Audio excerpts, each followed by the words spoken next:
اعوذ باللہ من الشیطان الرجیم بسم اللہ الرحمن الرحیم۔ دیکھنے والے اور سننے والے تمام دوستوں کو السلام علیکم ورحمۃ اللہ وبرکاتہ۔ آج آپ کو سناتے ہیں ایک سچے تاجر کی ایسی کہانی جو ایمان، سچائی اور اللہ پر بھروسے کا زندہ ثبوت ہے۔ یہ صرف کہانی نہیں بلکہ زندگی کا سچا سبق ہے۔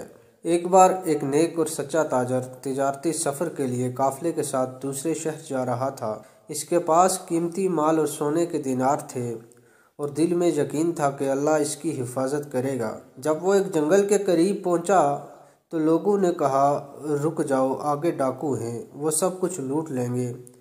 لیکن تاجر نے مسکرا کر کہا، میں نے ہمیشہ سچ بولا ہے، جھوٹ میری فطرت نہیں، اللہ کی حفاظت کافی ہے۔ تھوڑی ہی دیر بعد قافلے پر ڈاکوؤں نے حملہ کر دیا۔ سب نے اپنا مال چھپا لیا۔ کچھ نے جھوٹ بولا کہ ان کے پاس کچھ نہیں، لیکن وہ سچا تاجر خاموشی سے ڈاکوؤں کے سردار کے پاس گیا اور کہا، میرے پاس 40 دینار ہیں، میں نے زمین میں دفن کیے ہیں، اگر تم لینا چاہو تو لے لو، لیکن میں جھوٹ نہیں بولوں گا۔ ڈاکو کا سردار چونک گیا، حیرت سے بولا، کیا تم پاگل ہو؟ اپنی جان بچانے کے لیے بھی تم جھوٹ نہیں بولتے؟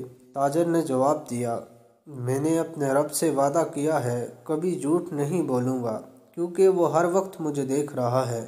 ڈاکو کے سردار کی آنکھیں بھر آئیں، وہ زمین پر بیٹھ گیا اور کہا، تمہارے سچ نے میرے دل کو بدل دیا، آج سے میں توبہ کرتا ہوں، ظلم چھوڑتا ہوں۔ ڈاکو نے سارا لوٹا ہوا مال واپس کر دیا۔